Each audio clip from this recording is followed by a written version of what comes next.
પણ બહારથી કેમ બોલાય એના સ્થાનિક લોકો સેમિનાર બધાને ઓપન આમંત્રણ છે, જે બી આવી શકે. છૂટી છે, એના લોકલ પણ છે આપણે લોકલ છે ને તારાવી છે, છોકરી પણ એક જ છે ને લાર્સન છે.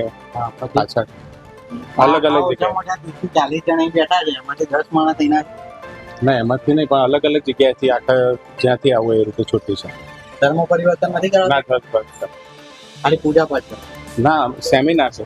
શું શીખવાનો એમાં સેમિનારમાં? સેમિનારની અંદર જીવન, આધ્યાત્મિક જીવન કેવું હોય, કેવી રીતે ચાલવું એના સબ. એટલે 5 દિવસ પહેલા આ જ આયોજક કલેક્ટર ઓફિસની બાજુમાં નડિયાદ કલેક્ટર ઓફિસની બાજુમાં રાત્રે 9:30 150 થી 200 લોકોનું આ જ પ્રમાણનું ધર્મ પરિવર્તનનું ચાલતું હતું. અમે પહોંચ્યા પહેલા બધા ભાગી ગયા, એમાં તપાસમાં કંઈ મળ્યું નથી.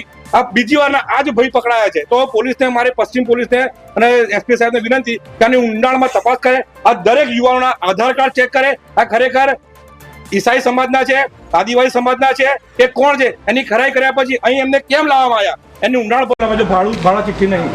આ બધા બહારથી તમે બોલાયા છે.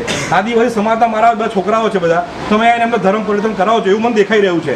મારી પાકી ઇન્ફોર્મેશન પણ છે. કંઈ નહીં, જે સાચું હશે એ સરકાર, પોલીસ તંત્ર તપાસ કરશે. મારો કોઈ વિરોધ કરવો નથી, પણ તમે આ જે કરો છો એ ખોટું છે, ગેરવ્યાજબી છે. તમે તમારી પૂજા કરો, અમે ના નહીં પાડતા, બરોબર, પણ ધર્મ પરિવર્તન ના કરાવવું જોઈએ એ ખોટું છે. અમે ક્યારે કોઈ ધર્મ પરિવર્તન કરાવીએ છીએ? ધર્મ પરિવર્તન છે. આ બધા છોકરા હમણાં બોલે કે અમે આદિવાસી સમાજથી આવીએ છીએ, પ્રકૃતિ પૂજક છીએ, અમે બધા દાહોદ થયા છે.